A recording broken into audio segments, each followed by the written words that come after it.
Dans une de mes deux ovaires, un ovule commence à mûrir, entouré du follicule, sa bulle protectrice. Il faut 6 jours à l'ovule pour arriver à maturation, ce sera l'ovulation. Les spermatos ne peuvent pas entrer car le col de mon utérus est fermé. Ils restent dans le vagin et meurent après 1 à 3 heures à cause de l'acidité vaginale.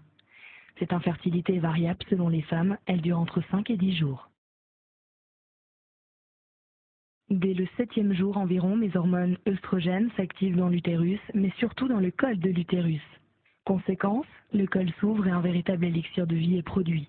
Dès ce moment, je suis fertile pour une durée de 7 à 11 jours. Je le remarque par l'écoulement des pertes qui ne sont rien d'autre que l'élixir de vie. Son rôle est d'accueillir et de dynamiser la vie des spermatozoïdes, de trier les plus vigoureux et de leur permettre le voyage vers les trompes pour féconder l'ovule. Les spermatos peuvent se nicher jusqu'à 6 jours dans les cavités du col de mon utérus. Durant ces 6 jours, ils montent au compte-gouttes pour chercher mon ovule.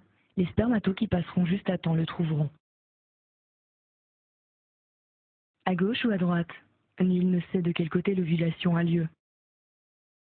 J'ovule lorsque l'élixir de vie atteint sa meilleure qualité. Les spermatos avancent toujours et le grand rendez-vous est pour cette fois-ci. Le follicule éclate. Cette bulle protectrice se métamorphose en corps jaune et fait augmenter la température de mon corps. Ça y est, mon ovule ferme tout accès car un spermato a réussi à le féconder. C'est la joie complète car il va vivre. XY donne un garçon et XX une fille.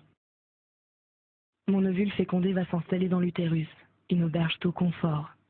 Devenu embryon, il m'envoie une hormone HCG, qui est comme un soleil d'amour.